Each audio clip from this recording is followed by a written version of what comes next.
કલકત્તાની હોસ્પિટલમાં trainee doctor પર પાર્શ્વ બળાત્કાર ગુજાર્યા બાદ તેની કરાયેલી ઘાતકી હત્યાના દેશભરમાં ઘેરા પ્રત્યાઘાત પડ્યા છે। ત્યારે ગુજરાતમાં બીજા દિવસે પણ ડોક્ટરોએ હડતાલ પાડી હતી અને સુરતમાં નવી સિવિલ હોસ્પિટલથી ડોક્ટરોએ રેલી કાઢી કલેક્ટરાલય પહોંચી આવેદનપત્ર આપી ન્યાયની માંગ કરી હતી।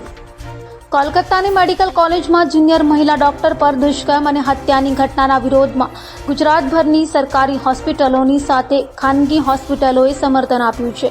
હોસ્પિટલોમાં ઇમરજન્સી સિવાયની તમામ સેવા બંધ રાખવામાં આવી છે। ત્યારે સુરતમાં પણ શુક્રવારથી નવી સિવિલના ડોક્ટરો હડતાલ પર છે। ડોક્ટરો દ્વારા શનિવારે સવારે સિવિલથી કલેક્ટર કચેરી સુધી વિરોધ પ્રદર્શન યાત્રા કાઢવામાં આવી હતી અને કલેક્ટરાલય પહોંચેલા ડોક્ટરોએ ન્યાયની માંગ કરી હતી।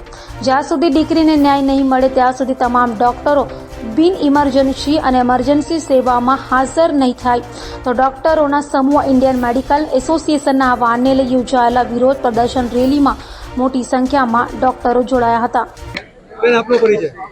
હું ડૉક્ટર અશ્વિની શાહ, હું સુરત પીડિયાટ્રિક એસોસિએશનના સેક્રેટરી છું। અત્યારે આજે ઇન્ડિયન મેડિકલ એસોસિએશન દ્વારા કઈ રીતે રેલી કાઢવામાં આવી અને આનો ઉદ્દેશ્ય શું હતો? હા, તો આ જે કેસ આપણને બનાવ બન્યો છે જેને માટે આખો દેશ ઘણો દુઃખ અનુભવે છે।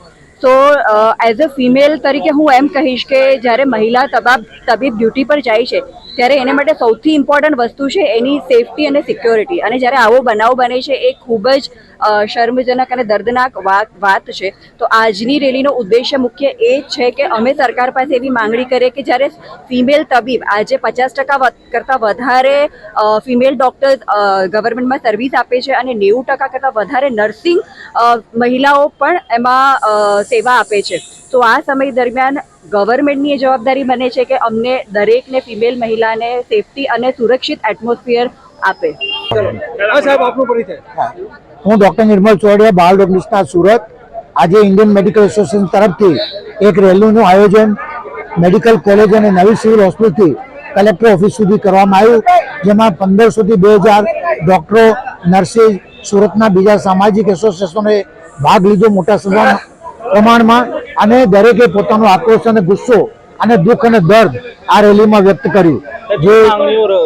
અને માંગણી એ જ છે કે પહેલી વસ્તુ પીડિતાની સાથે જે વસ્તુ બની, જે ઘટના બની એના પરિવારને જેમ બને તેમ જલ્દી ન્યાય મળે અને ભવિષ્યમાં આવી ઘટના નહીં બને એના માટે સરકાર પૂરેપૂરી સુરક્ષા દરેક આરોગ્ય કર્મીને પ્રોવાઈડ કરે, એ અમારી માંગણી છે।